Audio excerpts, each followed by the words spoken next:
Sa mga nakalipas na taon, muling uminit ang tensyon sa pagitan ng United States at Iran.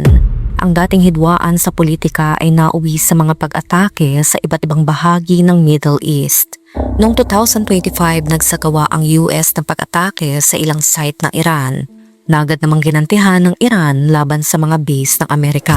Sa taong 2026, lalong lumala ang tensyon at nadagdagan pa ang pangamba nang nasawi ang Supreme Leader ng Iran, isang pangyayaring nagdagdag ng bagong kawalan ng katiyakan sa pamumuno ng bansa. Habang lumalawak ang tensyon at naapektuhan ng mga bansang tulad ng Bahrain at United Arab Emirates, isang tanong ang nananatili. Saan at kailan nga ba nagsimula ang matagal ng alitan ng dalawang bansang ito?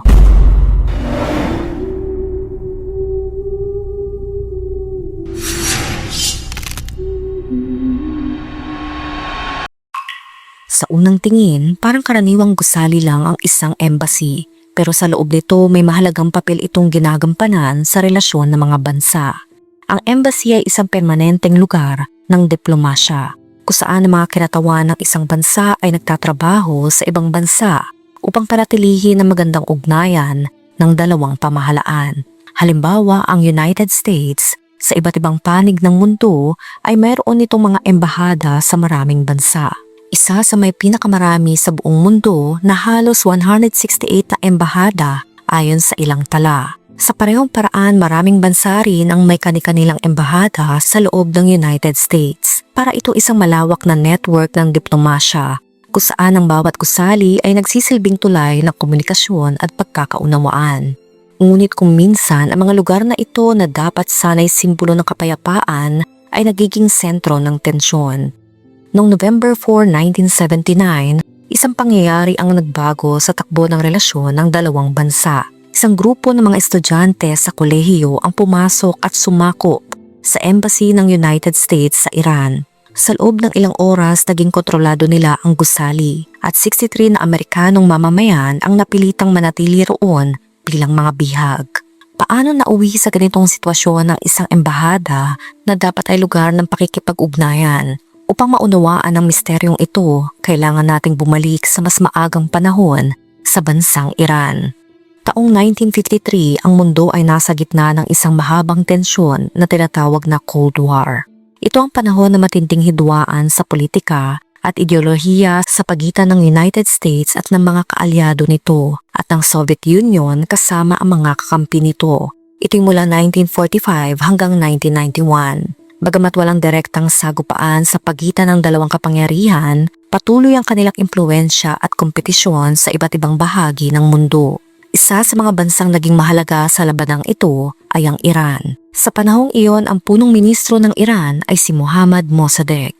Kilala siya sa isang matapang na paninindigan. Nais niyang alisin ang kontrol ng mga dayuhang kumpanya sa langis ng Iran, isang yaman na matagal nang pinakikinabangan ng mga banyagang negosyo, lalo na ang Britanya. Hindi ito nagustuhan ng mga British na kumikita ng malaki mula sa industriya ng langis ng Iran.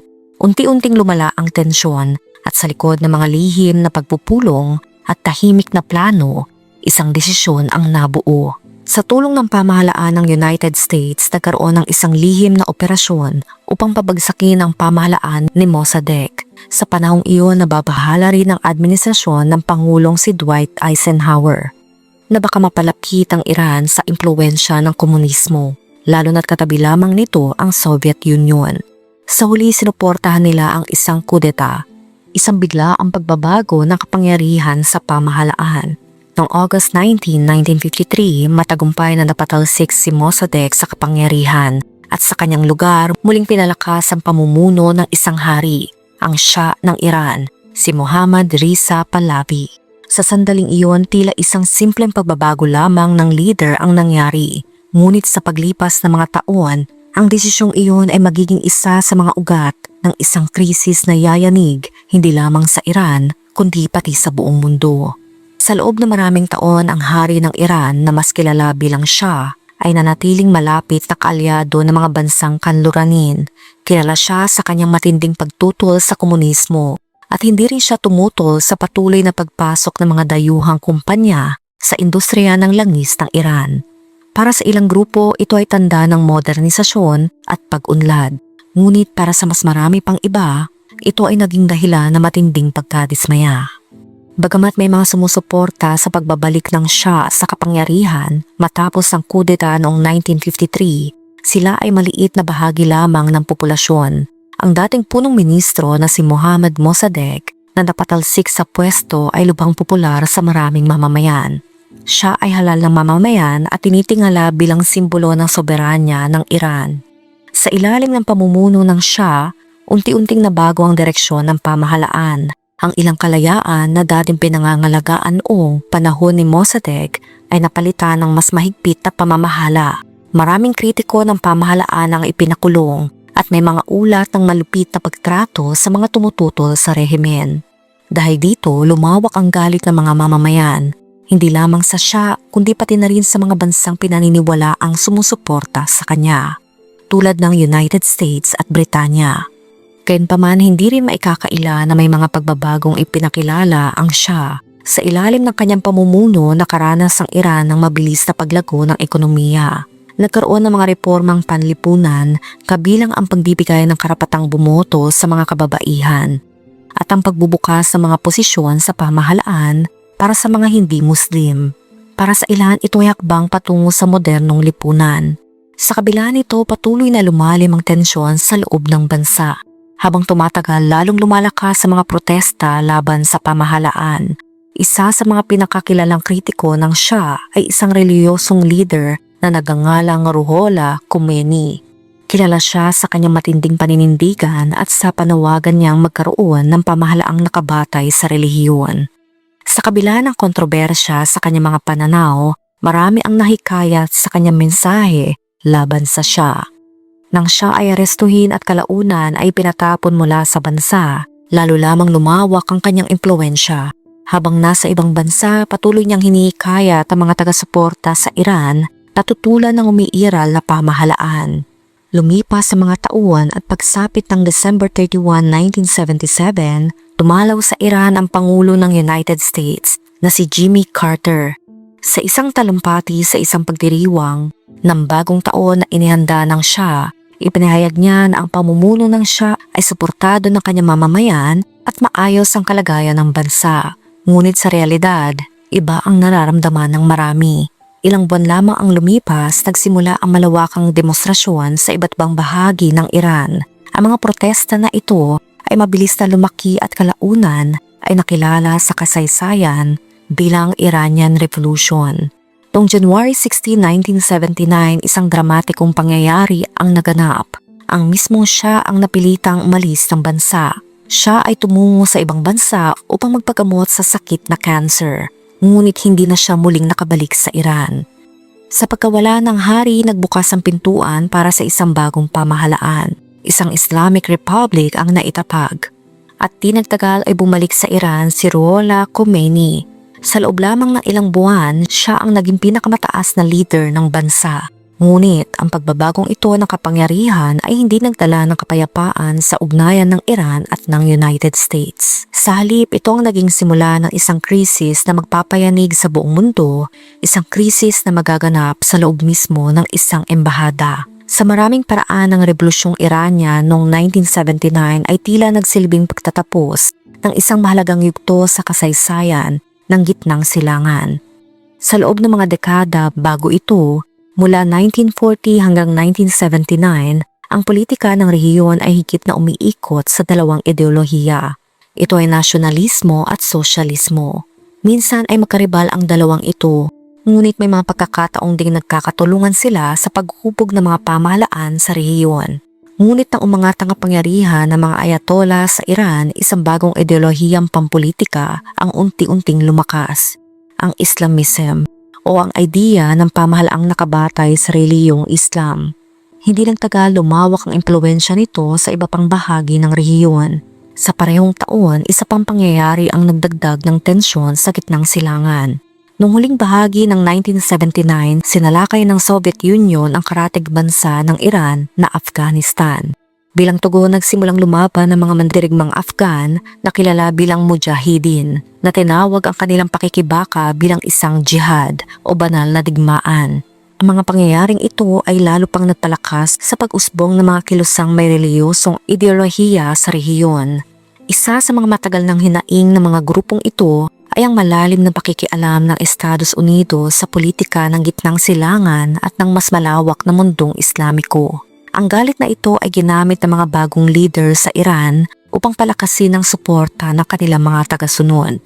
At dito nagsimulang humantong ang mga pangyayaring sa isa sa mga pinakakilalang crisis sa kasaysayan ng diplomasya, ang Iranian hostage crisis. Sa panahong iyon, sinubukan pa rin ng Pangulo ng United States na si Jimmy Carter na panatilihin ang diplomatikong relasyon sa bagong pamahalaan ng Iran. Ngunit may isang desisyon na lalong nagpainit sa sitwasyon, ang pagbibigay ng asylum sa dating Shah ng Iran upang magpagamot sa kanyang karamdaman. Para sa maraming Iranian, ito ang tila naging huling patak ng galit.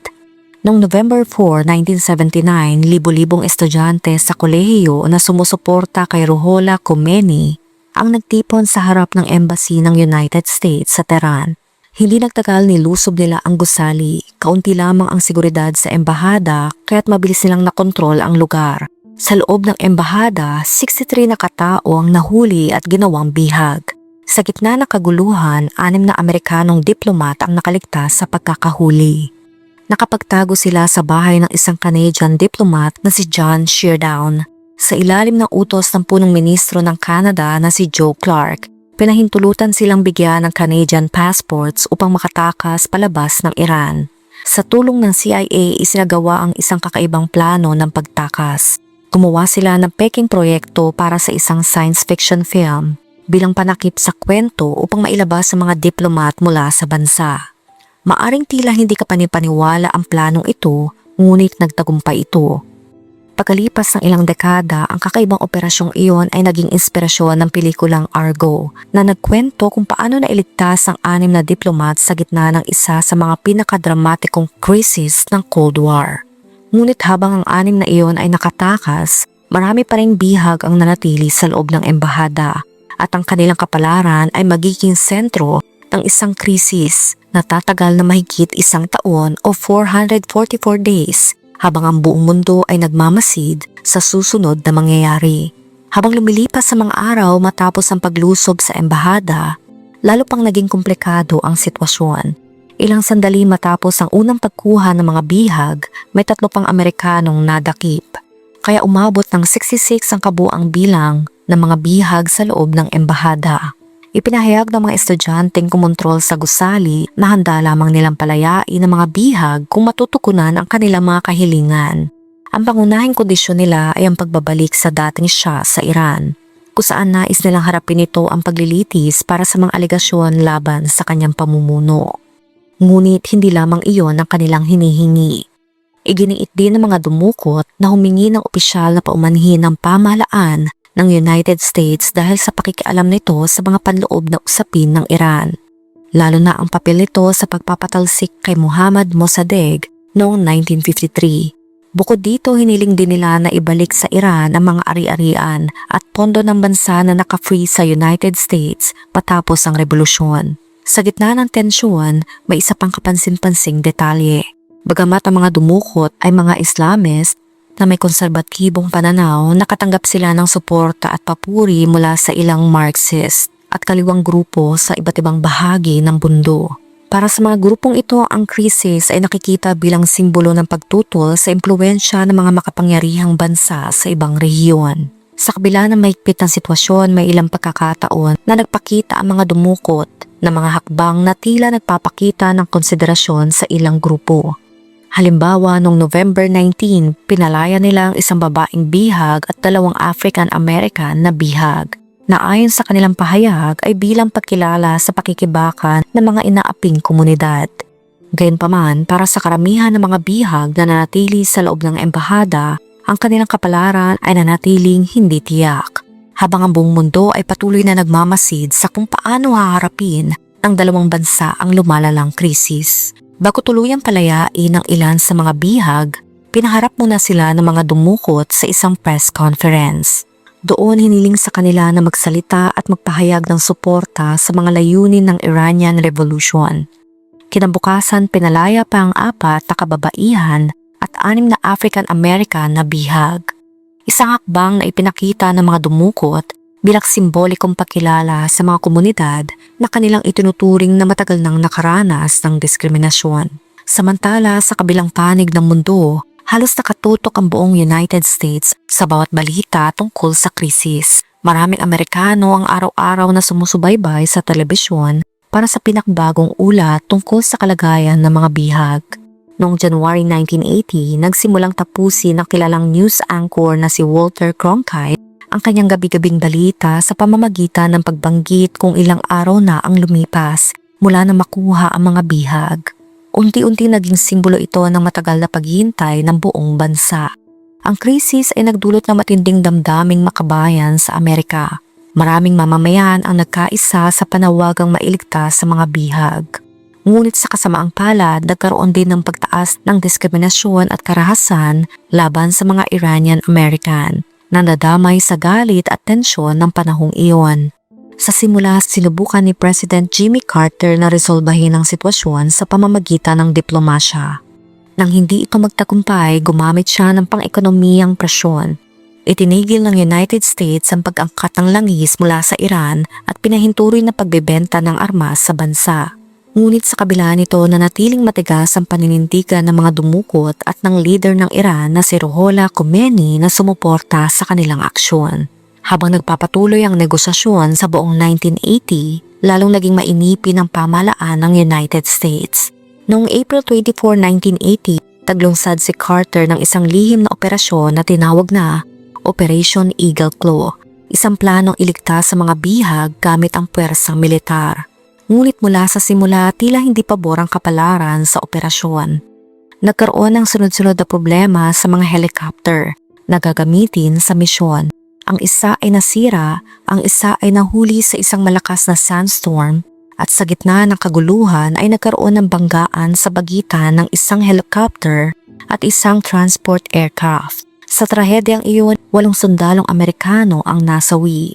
Dahil sa lumalalang panganib, napilitan si Carter na itigil ang operasyon bago pa ito tuluyang lumala. Bagamat nagplano ang kanyang administrasyon ng isa pang pagtatangkang pagliligtas, hindi na ito na isa katuparan. Pagdating ng tag-initang 1980, nagpasya ang mga dumukot na ilipat ang mga bihag sa iba't ibang kulungan sa Tehran upang maiwasan ang anumang susunod na rescue attempt. Sa panahong iyon, isa pang bihag ang pinalaya matapos magkasakit na malubha. Sa mga ulat ng propaganda ng Iran, madalas ipakita na maayos ang kalagayan ng mga bihag. Ngunit sa mga salaysay na lumabas, pagkalipas ng krisis, lumitaw ang ibang larawan. Marami sa kanila ang nakaranas ng pisikal at psychological na paghihirap. Ang ilan ay nakagapos sa mga kamay sa loob ng mahabang panahon. May isang bihag na naka-solitary confinement sa loob ng 9 na buwan, habang ang iba naman ay kinulong sa malamig at madilim na selda. Ang mga liham at pakete mula sa kanilang pamilya, pati na ang mga regalo sa Pasko, ay madalas na sinusunog at hindi na naipapasa sa kanila. Ang patuloy na tensyon at takot ay nagdulot ng matinding stress sa mga bihag. Sa isang punto, 2 sa kanila ang nagtangkang voluntaryong tapusin ang sarili dahil sa hirap ng kanilang kalagayan. Sa kabila nito, may ilan pa ring nagpakita ng tahimik na pagtutol. Isang army medic na si Donald Hoffman ang nagsagawa ng hunger strike sa loob ng ilang linggo bilang protesta, samantala si Michael Metrinko ay paulit-ulit na pinarusahan at kinulong ng mag-isa matapos niyang lantaran na punahin si Khomeini.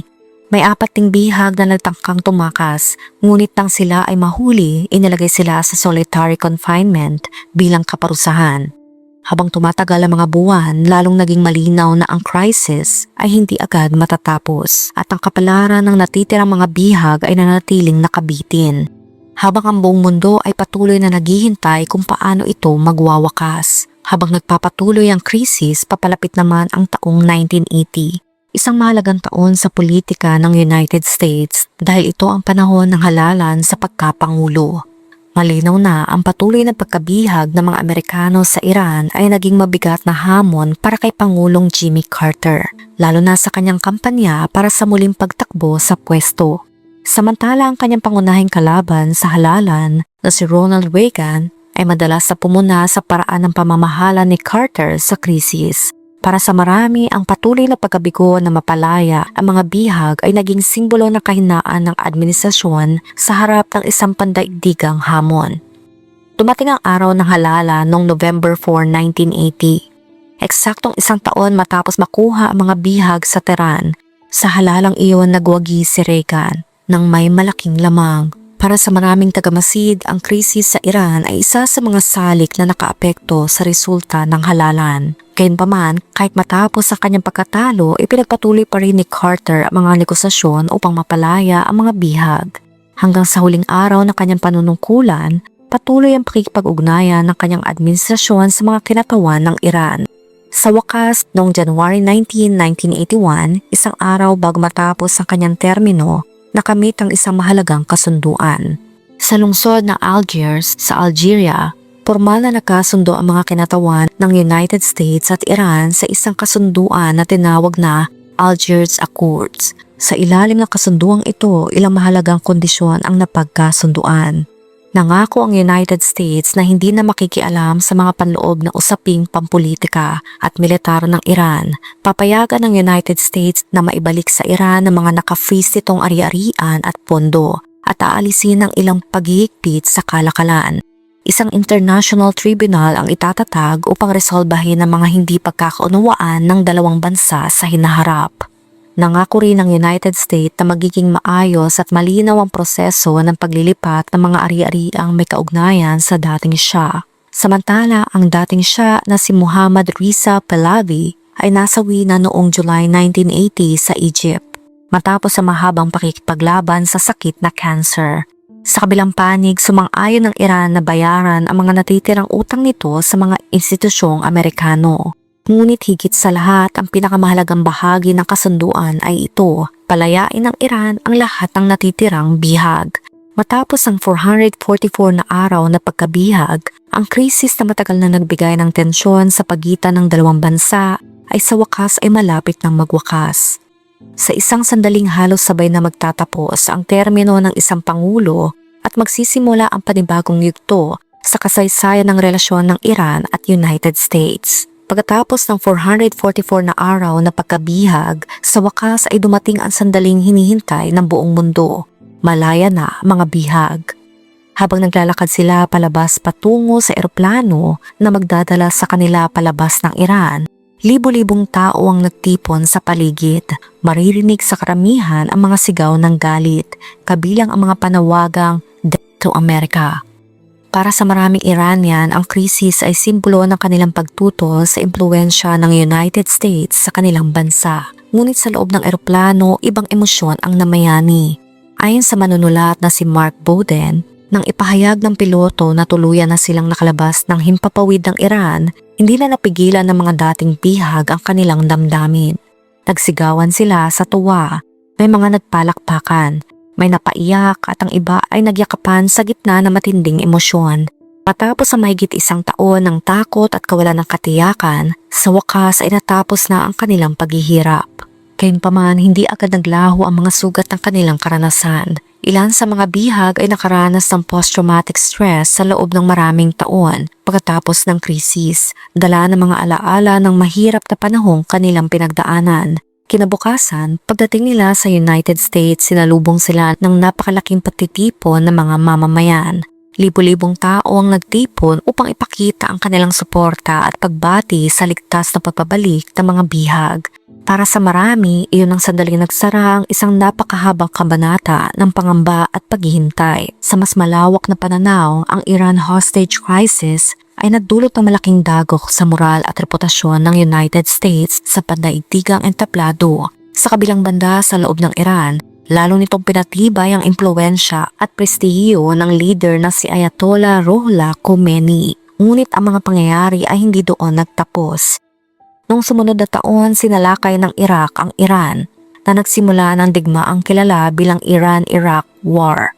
Sa pagkakataong iyon, hindi agad nakatanggap ng malawak na suporta mula sa ibang bansa ang Iran at para sa ilang tagamasid, maaring may kaugnayan ito sa tensyong iniwan ng hostage crisis. Bagamat nagkaroon ng kasunduan upang mapalaya ang mga bihag, nanatiling malamig ang relasyon ng Iran at United States. Hanggang ngayon, mahigit 4 na dekada na ang lumipas. Nanatili pa rin ang tensyon sa pagitan ng dalawang bansa. Wala pa ring embassy ng United States sa Iran at wala ring embassy ng Iran sa United States. Sa katunayan, wala silang formal na diplomatikong relasyon mula pa noong 1980. Para sa maraming nakasaksi sa mga pangyayaring iyon, ang pagbabalik ng mga bihag ay isang tagpong hindi madaling mabura sa alaala. Isa itong matinding paalala kung paano ang mga ordinaryong tao ay maaring madamay sa malalaking tunggalian ng kapangyarihan sa mundo. Sa kabila ng matinding tensyon at paghihirap na pinagdaanan, nagtapos ang kwentong ito sa isang bagay na bihirang mangyari sa mga ganitong krisis. Isang ligtas na pagbabalik at ang muling pagsasama ng mga pamilyang matagal nang naghintay. Ngunit tulad ng ilang kwento sa kasaysayan, may mga pangyayaring tila mahirap tuluyang tapusin. Sa nakalipas na 2 taon mula 2025 hanggang ngayon 2026, mas lalo pang tumindi at naging mapanganib ang hidwaan sa pagitan ng United States at Iran. Hindi na lamang ito isang simpleng tensyong politikal na nakikita sa mga pahayagan at diplomasya, kundi isang sitwasyong muling nagpapaalala kung gaano kadaling magbago ang takbo ng kasaysayan. Unti-unti ang matagal ng alitan ay umabot sa punto ng mas tunay na malalakas na pag-atake.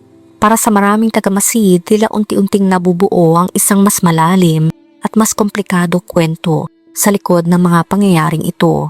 Nagsimula ang bagong yugto ng tensyon noong June 2025 na magsagawa ng mga pag-atake ang United States laban sa ilang nuclear facilities ng Iran. Kabilang sa mga tinamaan ang mga kilalang enrichment site na Natanz Nuclear Facility, Fordow Fuel Enrichment Plant at Isfahan Nuclear Technology Center. Ayon sa mga ulat, layunin ng operasyon na pabagalin ang nuclear program ng Iran na matagal nang ikinababahala ng mga bansang kanluranin. Dahil sa posibilidad na makagawa ito ng malalakas na armas. Sinasabing ang mga pag-ataking ito ay nakapagpabagal sa programa ng Iran na humigit kumulang 2 taon.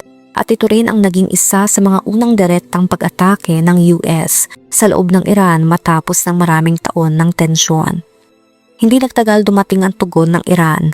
Ilang linggo matapos ang mga atake sa Himpapawid, naglunsad ang bansa ng mga ballistic missile patungo sa Al Udeid Air Base sa Qatar, isang base na kilala sa presensya ng libo-libong sundalong Amerikano. Tinatayang nasa 14 na atake ang pinakawalan. Bagamat karamihan sa mga ito ay na-intercept ng air defense systems, isa ang naiulat na tumama sa isang radar facility. Kasabay nito, may mga atake ng drone na iniulat laban sa mga posisyon ng US sa Iran na lalo pang nagpalalim ng tensyon sa buong rehiyon. Pagkatapos, pagsapit ng February 2026, lalo pang uminit ang sitwasyon. Sa isang operasyong tinawag na Operation Lion's Roar, nagsagawa ng magkasanig na pag-atake ang United States at Israel sa loob ng Iran. Kabilang sa mga tinamaan ang ilang military installation at missile bases, pati na rin ang ilang lokasyon na may kaugnayan sa nuclear development. May mga ulat na umabot pa ang ilang atake sa paligid ng kabisera ng bansa, ang Tehran. Sa gitna ng lumalalang tensyon, isang malaking balita ang yumanig pa sa Iran. Iniulat ang pagkasawi ng Supreme Leader na si Ali Khamenei, ang pinunong matagal nang may malaking impluwensya sa politika at direksyon ng bansa. Ang kanyang pagkasawi ay nagdulot ng matinding reaksyon sa loob ng Iran at lalo pang nagpaiting ng tensyon sa rehiyon. Habang maraming tagamasid ang nagtanong kung paano nito mababago ang balanse ng kapangyarihan sa Middle East. Hindi rin nagtagal ang tugon ng Iran. Sa sumunod na mga araw, naglunsad ito na malawakang atake sa Himpapawid na nakatuon sa mga base ng US at mga strategic na location sa rehiyon. Kabilang sa mga naiulat na target ang mga lugar sa Bahrain, Kuwait at Oman. Sa Bahrain, iniulat at tinarget ang headquarters ng United States Fifth Fleet na nagdulot ng pinsala sa ilang gusali sa kabisera. Sa Kuwait, dose-dosenang missile at daan-daang drone ang sinubukang harangin ng air defenses. Samantala sa Oman naman, may mga ulat na atake ng drone laban sa mga port at oil tanker. Mga pangyayaring nagdulot ng pangamba sa mga rutang pangkalakalan sa dagat. Sa paglipas ng mga linggo, kumalat ang mga ulat ng mga pag-atake na patungo sa iba pang bahagi ng Gulf region. Kabilang ang mga lugar na binantayan ang United Arab Emirates, Saudi Arabia at Qatar, mga bansang may mahalagang base militar at kritikal na ruta ng langis. Bagamat maraming atake ang na-intercept ng air defense systems, mailan pa ring nagdulot ng pinsala at pangamba sa mga komunidad sa paligid. Magkagayunman, sino ba ang tunay na biktima ng mga sagupaang ito? Sino ba ang tunay na dehado? Sa bawat digmaan, madalas hindi ang mga pinuno o ang mga makapangyarihang bansa ang pinakanasasaktan. Sa halip ang mga ordinaryong mamamayan ang tahimik na nagdadala ng pinakamabigat na pasanin. Sa gitna ng mga atake at walang tigil na tensyon, may mga pamilyang biglang nawawalan ng tahanan. Mga magulang na nangangamba para sa kaligtasan ng kanilang mga anak at mga batang napipilitang lumaki sa gitna ng takot at kaguluhan. May mga komunidad na napipilitang lumikas, bitbit lamang ang kaunting pag-asa na makahanap ng mas ligtas na lugar. Sa huli, ang digmaan ay hindi lamang kwento ng politika at kapangyarihan. Ito ay kwento ng mga buhay na naapektuhan, mga taong napapagitna sa mga desisyong hindi nila kontrolado. At marahil iyon ang pinakamalungkot na bahagi ng bawat sigalot. Ang tunay na biktima ay yaong mga taong nais lamang ay mamuhay ng payapa. Ikaw, anong masasabi mo sa kwento natin ngayon? Let me know sa comment section. Kung nakaabot ka sa video na ito ay maraming salamat. Huwag kalimutan mag-like, share, subscribe, and turn on the notification. Ingat ka palagi. Ciao!